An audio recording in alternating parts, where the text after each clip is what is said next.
Good morning. Welcome. This is Angela Coulter, your consciousness transformation and ascension guide and originator of Trinity Energy Progression, bringing you this week's Living the Shift. Yeah, this is a little bit of a different discussion today. I mean, yeah, it's the same of some of the stuff we've been talking about, but I sort of asked about what to talk about, and this came in. There's so much going on in terms of change and chaos. I mean, seriously, I was like talking to a friend of mine the other day, and she was, we hadn't talked for a while, and she was talking about how I thought she came up with like one of the best analogies. She was like, I've been telling, and because she does this kind of work too, and she's like, I've been telling people, it's sort of like, good morning, Gloria. It's sort of like giving birth, right? And she goes, think about it. She's going to give birth. She goes, the baby's coming, right? But you're in the middle of labor and whatever. And she's like, right before the baby's born, what happens is big, gushy mess of ugliness comes out. And during the birth, right? And I'm like, well, I guess, yeah, you're right. I didn't even think about that. And she goes, and that's sort of what we're in right now is this gushy, icky mess of stuff that is like part of the rebirthing process, right? And I'm like, yeah, absolutely. Good morning, Ashley. So it's a great perspective to have because I have a lot of people contacting me and reaching out and being like, okay, like is this the apocalypse and is this the end of times? Is this whatever? Like there's so much, like worry and fear around it. And I'm like, yeah, there's nothing to be afraid of. Like actually, here's the thing, when you're giving birth and all that yucky mess is going on, right? And as much pain as you might be in or whatever, the end result will be an end result. Like, the baby will be born. And the thing right now, the death of the pregnancy is the birth. So yes, we are dying. We are dying in a way like our whole former illusion is dying or has been dying for a while. And we've just sort of come to this, the pre-birth of the muck. And it's great because you want to get that out. So what happens is, okay, like to continue the sort of messiness, you have a whole bunch of stuff that has to come out with the baby, right? The afterbirth, they call it, right?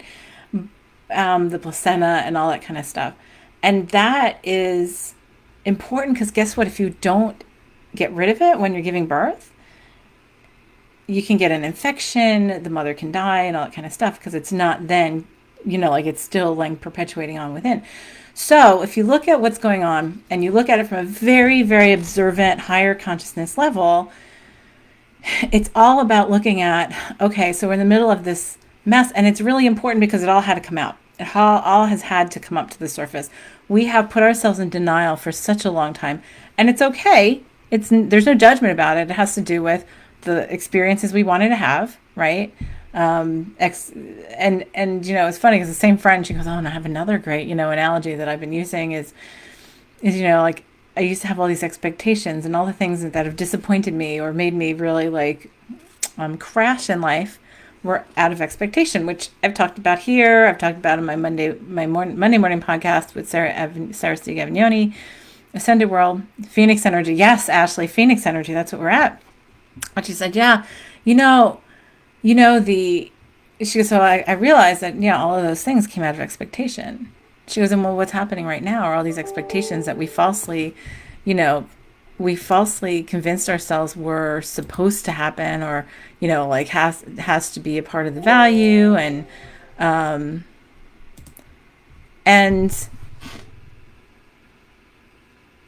And she's like, and when I took that and put it in the box, like, so like, it's sort of like I had a box that was labeled expectations under my bed.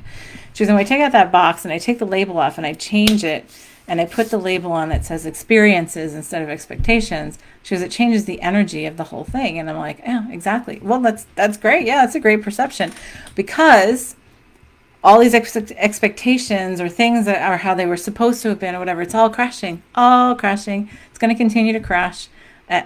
We're like, it doesn't even feel like we're even in the middle of it yet, right? We have got a lot to go because we got a lot of that placenta to bring out. But all of that is to rebirth into a new place. and we see it. And the thing that I keep on getting is to really reinforce and to encourage and to put out that, I can't even think of the word, the foundation of like help people remember that it's more important to focus on the bigger picture right now than it is to focus on all of the stuff that's crashing, because it's all ego-based stuff. It's all the stuff that we have just ignored, and so then it got bigger, right? We put it on the side, and so it got bigger. We were ashamed of it. We put all these ego-based emotions around it, so it got bigger, and we gave it more power. And so it's, if we force all of it to the surface, it looks like a big icky mess.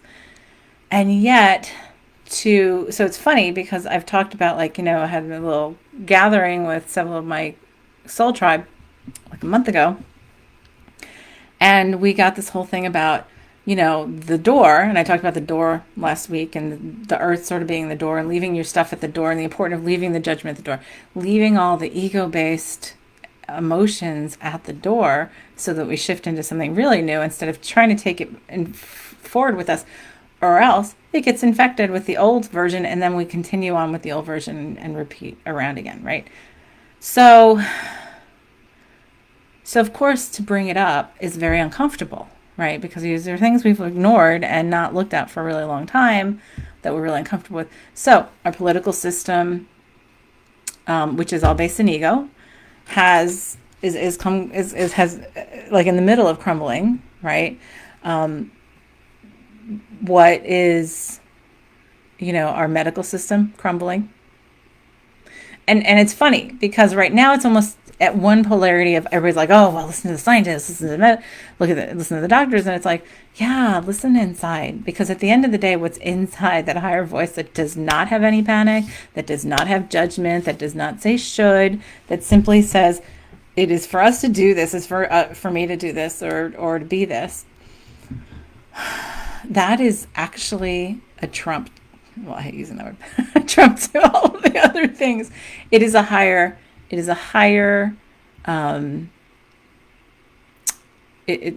takes precedence over everything else. So when we say that, but first of all, we have to bring up all the stuff of the doubts of ourselves, that we don't have those answers, that we don't, that we have to depend on other people. And it's going to continue. Good morning, Kathy. It's going to continue to crash. My understanding is it's going to continue to crash as long as there is these egoic expectations connected to it, right? So it's got to come up and out. It's just got to come out. And so for us to birth ourselves into this next iteration. So you always think when I wrote the thing for last night, for today, about, it was the end of times, or it was the beginning of times, and all I could get in my head was the beginning of the book, The Tale of Two Cities. It was the best of times, it was the worst of times. Sort of like where we are right now. If you look at the ego saying it's the worst of times. If you look at the higher self, higher self is saying, oh my goodness, yes, let's do it.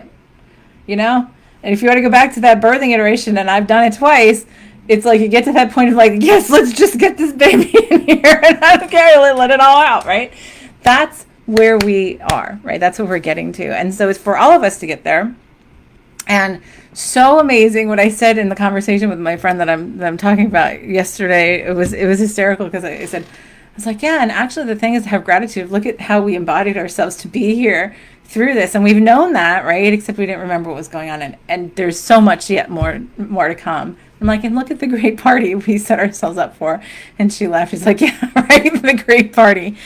So when we can look at it from that perspective, it's there's a lot of stuff that's going on, right? And it's, if the mind tries to hone in on every tiny piece of it, Ashley says collective catch-up going to take time as we shift together into this new energy. Right. But, and the thing is, as we're doing, if the mind tries to wrap itself around everything, every impression, every possibility of expectation and what something looks like, because what we think is a definition of something is an expectation too, because we expect it to look this way, right?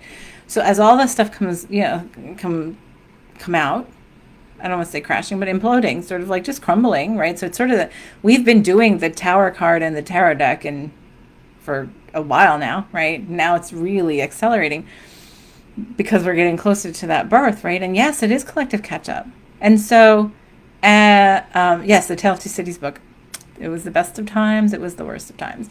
So when we when we look at it from that perspective, saying, oh yeah, like, okay, some people are going to think you look a little crazy, and you're like, oh yeah, all right, bring it on, bring it all out, right? Because it's like, at this point, we're ready to move forward. Many of us who have been working and, act on the active conscious path and been focused on the self-awareness and going within and looking at what comes up within ourselves so that we can clear the way and stay really connected and independent, right? Meaning dependent on that higher guidance. We've been guided to stay, focused on the bigger picture. And it's challenging because the ego is so addicted to all the stuff underneath it and all of the mess. That's what the mess is all about. And so now it's like, okay, to step back. And I know I've said this, it's like repackaging it over and over again, but it's really important for us to continue to remind ourselves. Because it's interesting. Like I said, the mind tries to hone in on the bajillions of things that are going on right now, and it's just overwhelming. And that's when we get overwhelmed, because the ego goes, or the mind goes, oh my gosh, I can't even comprehend all of this. I can't bring it all together. The higher consciousness already knows the whole thing, right? And so when we can step back and we take that breath, right, we practice our self-work, our meditation, our self-observation, our staying centered in peace. Many of us have gotten the message for years: be the calm in the chaos, be the center of the storm. That is so crucial right now. And we've been practicing and practicing and practicing, and now we're in the beginning of the middle of it, kind of thing. So it's really important to look at to observe within ourselves, because a lot of things are happening now that have no context, right? So Sarah C. Gavignoni and I on our Ascended World podcast on Monday were talking about creating without context part 2, because we actually talked about it back in December the first time, which was funny, sort of ironic, not ironic, but it's just sort of how it works. But we were getting the importance of how to talk about that, to talking about that now, creating without context, because now a lot of us are getting pushed out of doing stuff that we are in the habit of doing. We're not even realizing we're in the habit of doing, like going to the same job, going to this living here, doing it this way, doing something this way, doing something that way. And the guidance is, oh, do this, instead, let's, just let go of all that. And then the mind says, okay, well, if I let go of all that, then what do I do? Right? And then the ego says, oh no, I'm not going to do anything until something else presents itself to me. That's what our habit is. Because I want that, we want, the ego, the mind wants that reinforcement, right? Or the validation to say, okay, well, I'm getting the message to leave this, but I'm not seeing what's in front of me. So if I'm getting the message to leave so much and so often, then where's this next step? And so the thing is, for the next step is for us to just trust, because when we step back and look at the bigger picture, we know that at any given moment, we can be called to be pulled into these different pieces of this very complex, intricate, multidimensional puzzle that we've created. So, the thing and what seems to be happening that I've noticed, and several around me in my circle have noticed, is that of late, it seems that, well, no, not several, a number of people I know have felt that the veils between dimensions, a lot of them have disappeared. And I know we did work on that as a group of us did a lot of work on that. And a lot of collective work has been done on that since the beginning of this whole COVID thing, whatever, back in March. But, so it's, I just totally lost my train of thought. Oh, but the whole thing is okay, so the veils between dimensions are either thinning extremely or just disappearing altogether. And so things that have not been in context of what our physical bodies have perceived before are very prominent in every day. right? So the key is also to stay observant to that and to not like doubt it, talk it off or whatever. I say good morning to the fairies when I walk through the woods behind my house every morning to go for my walk. And I'll tell you, I have more than one ways of being answered, which is pretty incredible. And then I laugh because I'm like, oh, well, this is like my everyday thing. But also I've seen a lot of people have passed over. There's something going on. There's another like level of something of holding space that's being done that I understand. And so there's like a lot of different things. So now all of a sudden it's like, oh, I'm called to do this when I'm in my dream state, right? Dream state, which is just another form of reality. And so it's like, okay, so in my dream state, I'm working on this, which is a whole new thing. And several other people I know are talking the same thing. And then like all these other things, like we're all like just stepping into our part when we allow ourselves to do so. So, the difference in looking at it from a place of birthing, right, to a fearful, like a place of calm, peaceful, centered birthing versus fearful, tense, angry,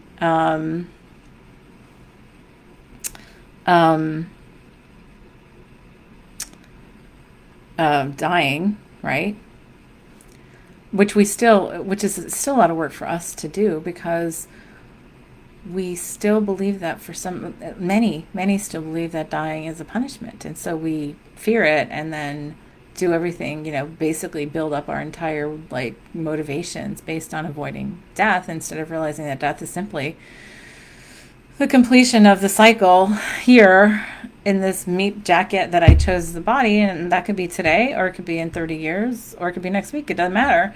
And no matter what happens, no matter what's around me, I will orchestrate it at some level of consciousness so that it happens, and I give myself the doorway, whether it is walking outside and just dropping dead in my front walkway, or getting hit by a car, or getting into a car accident, or dying of a virus. It doesn't matter. So, or something else.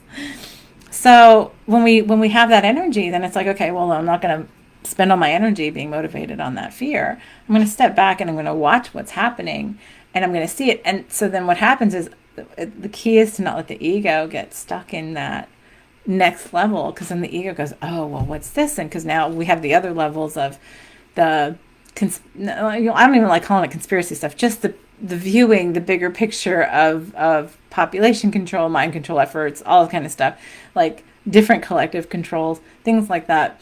And then it's like, okay, so then you to stay observant to that level, right? And say, okay, well, how does that fit into the bigger picture? Because every time I've backed up, and like last year, I had gone through a period of time where I just kept on getting these things like put in front of me that would be exactly what many would call conspiracy theory stuff, which like I said, I don't even like calling it that anymore, because in all reality, it's just different facets of the truth of what's going on, and it's where you want to focus, right? And does it matter? It doesn't. It's all part of the illusion and part of the symphony we've created for this birthing and this, the death of the pregnancy, or the death of this phase, so that we can birth into the next one. And I love that, Ashley said that, the phoenix, or you want to call it the thunderbird, or, like whatever. There's so many different, the butterfly, right? Even the butterfly, the dragon, like we have a lot of this energy of momentum that started. And, it's like the rumbling. I think it was several years ago. No, it was last year. I was in Puerto Rico, and I told a friend of mine who's from Puerto Rico. I was like, we went to Puerto Rico on vacation, and we were going up on the mountain there, and I couldn't even talk to my husband in the bus that we were on, because it was talking to me, and I was like, and it was such a deep rumbling. And the rest of the time I was there, all I felt was this deep rumbling under the surface. And I was like, yeah, it's like something started. And we've known this for a while. So, the thing is not to fear it. The thing is to step back and say, what is there for me to do? And what is there for me to be? And I know I've said this 28 times if I've said it once. But we get caught up in the drama of, is this the apocalypse? Is it, put whatever name you want. We can call it Sunday if you want. We can call it the new, like the new dawn, or whatever. You could call it sunrise. You call it sunset. You call it whatever you want to call it. But the thing is, and also to remember that Earth is only a very small piece of the bigger picture of the project That's a multidimensional project of what's going on and shifting, right? So we're not the only ones that's shifting within the galaxy, within the universe right now, and the dimensions. It's all interrelated. It's all so interconnected with the others. And so we wanted to be here for the party, or else we wouldn't be here. And so we might want to complain about it. We want to get upset about it. But instead of getting upset about it and putting a lot of energy to anger and limitation, it's like, well, so what can I do from a higher perspective, a consciousness of acceptance in the whole, in wholeness, and saying that darkness that messes me too, right? And there's no us versus them. It's all us. It's all me. And so when I say that and say, okay, well, then there's nothing to judge because it's all me, right? It's like saying, okay, well, I'm by myself at home and I'm going to, dress up in these costumes and I'm going to play this and do this and whatever. And who's going to know? Because it's just me. It's all just me. It's all the same consciousness and divine consciousness, right? And so when we look at that and say, okay, so it's all just me, then we take away the judgment. And we just say, well, where are we playing? What are we playing with? I can't, let me remember what the game's about, right? And have gratitude for embodying yourself. Have gratitude for for us being here for this, because we really wanted to do this. We're really ready to do this. And it's like, oh, yay, going back to the birthing, analogy. 9 months, I'm ready. I'm ready to push this baby out. Whatever it is, 9 million years, 9 billion years. Okay, let's do this now. It's been a long process, but not really, because time doesn't even really exist, right? So when we get to the higher consciousness, we realize it's all in one moment anyway. So it's really, and the other part is to see everything as circular or cyclical, so that we're circling back around, but we're creating something anew. So it's almost like a spiral. So it's a lot of much more. It's our choice on how we see it. I know we've all seen the quote about when you can't do anything about what you're experiencing, change the way you see it. See what you're experiencing. That's where you have the power. And it's true, because when you observe and you take the energy, the energy out of the emotion of the ego, and you look at it from the bigger perspective of wholeness and saying, this is all me playing this play, writing, producing, acting in it, watching it as well. What's next? What's there for me to do? In this particular piece of me, this particular beautiful facet that I've embodied myself in, what is my part right now? No, now what should I, the thing for us to stop saying or asking is, what should I do? Because should is an ego thing, and ego has to do with one thing is better than the other. The other thing is that we're afraid we're going to fail. We are looking at things right now and saying things are horrible, things are, completely failing. And it's like, no, the mess is just coming out. And it's been an important mess to have to the surface, because we've given it so much power that it's really become a lot bigger than it was. So in the gratitude of that, because we wanted to experience it, and we come into that place of gratitude for it, well, then guess what? The energy of resistance and anger and whatever just changes, right? So regardless of what, and the other key that's so important, and Sarah and I are going to be starting a program soon called Community Consciousness, and stay tuned, because we're going to have some stuff out there about that. But the big thing is to realize that when we shift our energy around something, and we stop putting energy to avoiding and to putting in those egoic resistance, exclusionary energies, we realize how much more energy we have to create freely and with fun. And we stay in this vibration where all of the exclusionary stuff stops being really stops having any kind of importance with us. So there's a lot to really consider, but be aware of how you are, of where you are all the time, because in terms of emotionally and mentally, and all kind of stuff. So be aware of where you are so that you can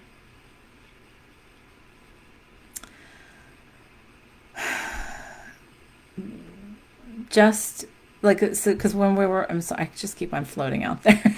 I apologize. Be aware of you where you are so that you can just stay in this place of centeredness and say, okay, an observance to yourself, saying, okay, when I'm really angry, when I'm really sad, when I'm really overwhelmed, what am I overwhelmed about?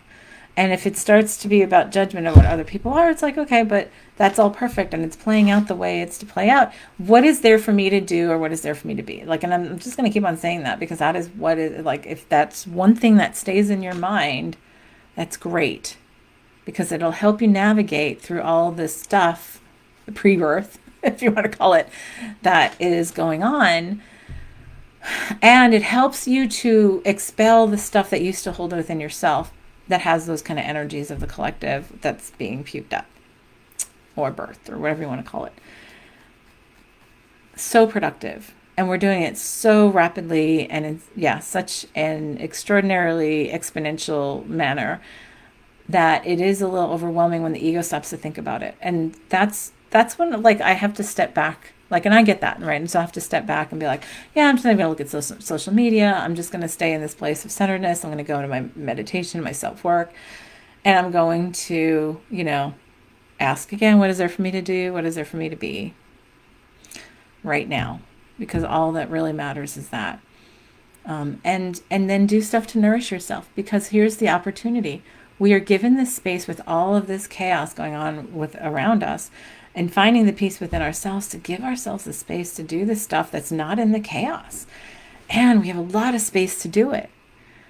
And so it's so much more important to nourish ourselves, even more so in so many ways than ever before. And to help ourselves stay in that center. Like, I go get my massage every month, like, now that I can again.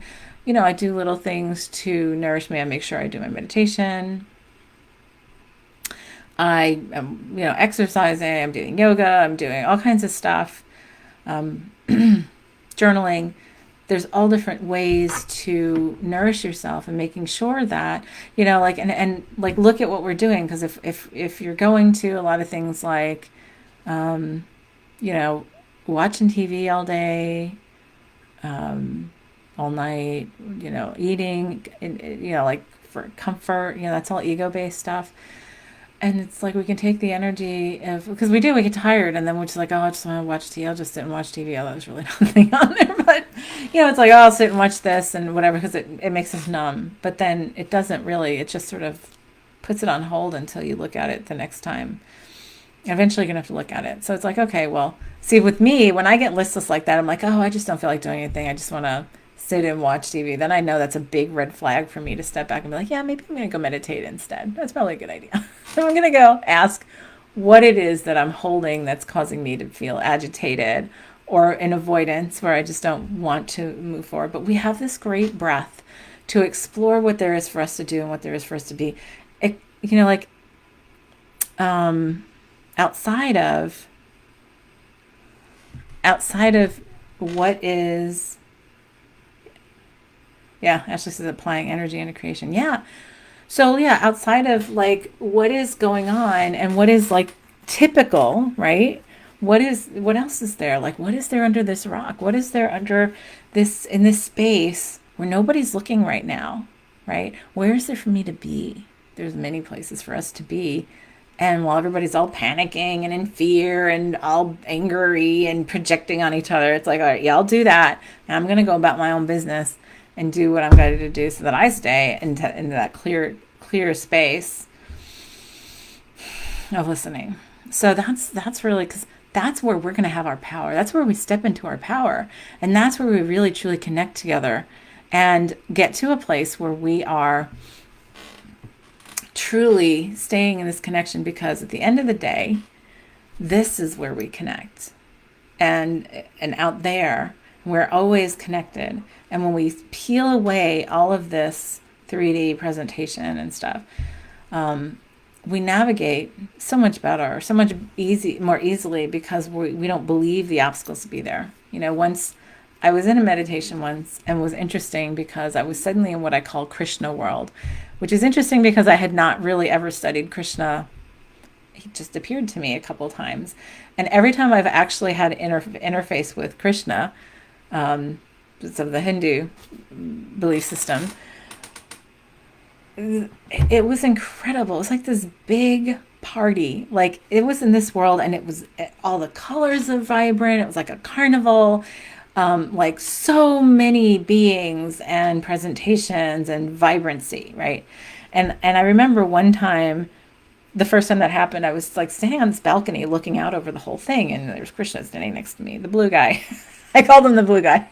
And he was like, so you see, that's your endpoint over there. And I was like, yeah. And he's like, you're trying to navigate how to get there. And he's like, well, it's your choice.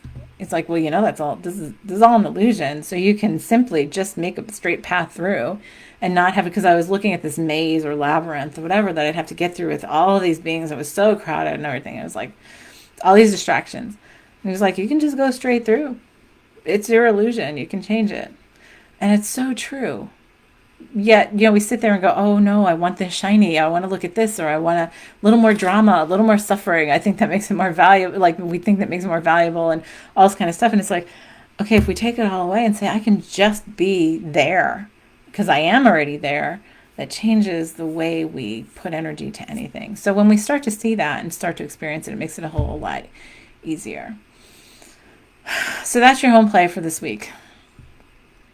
Take a step back and breathe and look at all, instead of looking at everything around you and saying, oh, what a mess, how horrible it is, or even playing into the conversation, say to yourself, this is it. This is perfect. This is the birthing process.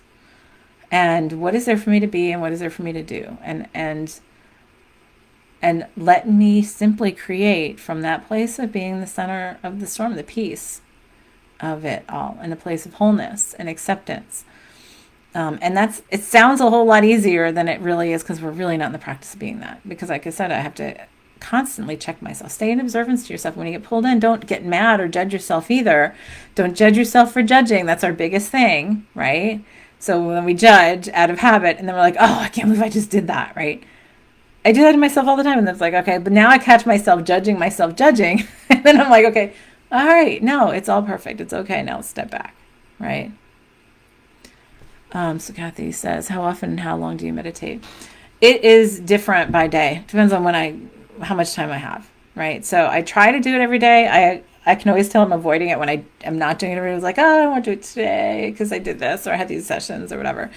But I will meditate anywhere from 15 minutes to an hour to an hour and a half if I have the time, which is like a luxury to me if I could really, meditate for that long. I've meditated for have a time where I came back and was like, no, you're not done. But the most average is about 45 minutes for me. Yeah. But that doesn't mean like it's not a try. I think it's individual for everyone, because I go out there and be like, okay, so in whatever way that I'm going to come back in that place of wholeness and the completion of my intended creation, let it be, right? And sometimes when I have 15 minutes, I'll be like, okay, so I'm going to have all this done and be able to come back out there and back in 15. And we can do that because, that's all an illusion. And sometimes I've done the 15-minute thing, and I